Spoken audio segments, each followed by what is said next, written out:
Olá! Nesse vídeo falaremos do padrão de projeto Factory Method.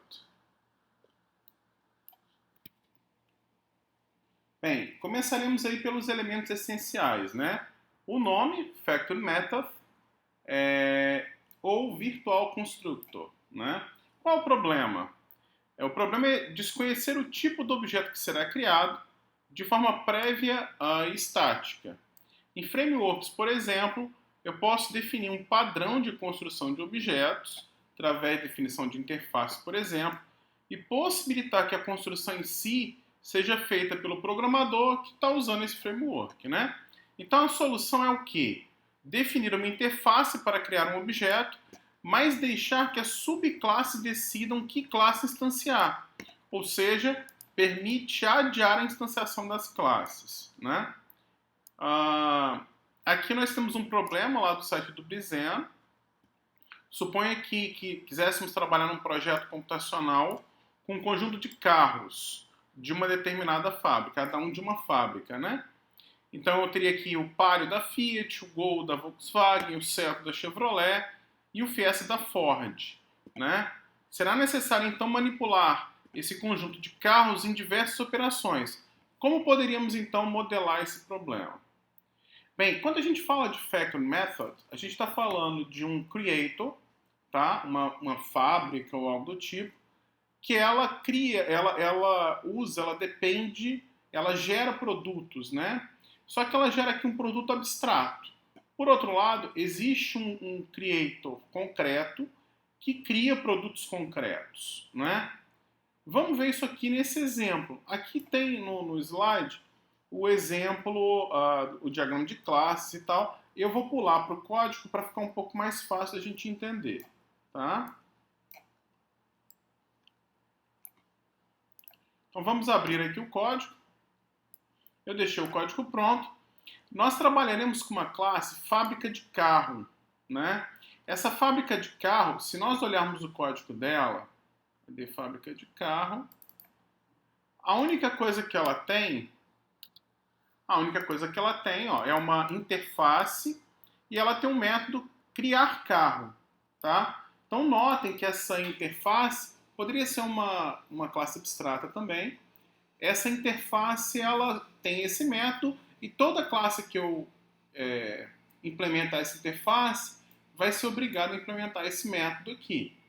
Por outro lado, eu tenho também uma outra interface, que é a interface de carro, né?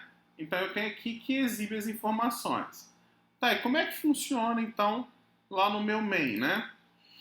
E eu venho aqui, defino a variável como fábrica de carro, mas ela quando eu instancio o objeto, eu instancio de uma classe concreta. Nesse caso, uma fábrica Fiat. Se nós formos em fábrica Fiat, ó, nós veremos que a fábrica Fiat implementa o fábrica de carro, então ela é obrigada a implementar aqui o criar carro, e o que ela faz é retornar um carro, né? Porque o retorno tem que ser um carro. O Palio aqui é um carro. Então notar que o Palio, ó, se a gente olhar o código dele, olha só, o Palio ele implementa a interface carro, ele é obrigado a implementar o método exibir info, né? E aí, quando a gente está executando aqui no main, né, no nosso Factory Method, eu criei um objeto aqui, que na realidade é uma fábrica Fiat, e quando eu peço para criar o carro, ele está criando um Palio. Então vem para cá, para a variável carro, um Palio. Quando eu peço para exibir informação, ele vai chamar o exibir info do Palio, né? Então, se eu rodar esse código, o exibir informação que vai sair desse código aqui, ó, é o do Palio. Eu vou comentar o resto do código só para a gente poder ver isso. Tá? Então, vou comentar aqui, ó, para a gente poder ver a impressão aí do Palio, né? Olha só.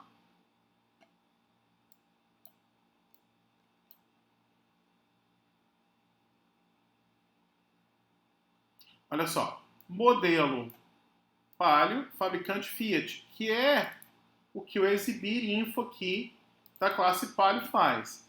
Mas tudo isso só foi possível por quê? Porque fábrica Fiat, ela implementa a interface fábrica carro, né? E o Palio, ele implementa a interface carro. Então, a gente trabalhou aqui de uma forma abstrata, né? Com classes concretas. Essa indireção é interessante. É isso que o padrão de projeto do Factory Method nos permite. E aí, olha como é que o código, por exemplo, para criar um carro da Volks fica muito similar. Eu tenho aqui a variável de fábrica, agora eu vou criar uma fábrica de Volks. Né? Notar que fábrica Volks, fábrica Volks, ela implementa a fábrica de carro. Logo, ela é obrigada a implementar o criar carro e ela retorna um Go. Go, por sua vez, é uma classe que implementa a interface carro. E aí a gente tem o exibir info aí do Go. Né? E aí, quando a gente roda aqui, o que acontece? Ele executa o exibir info do Go. Né? Então essa indireção é que é interessante. Isso que caracteriza bastante aí o Factory Method. Né? Então se a gente visualizar aqui melhor o nosso diagrama de classes, nós temos o quê? O Factory Method, que é a classe que tem o main, ela aqui tem dependência tanto de carro quanto de fábrica de carro, né? A gente depende das duas.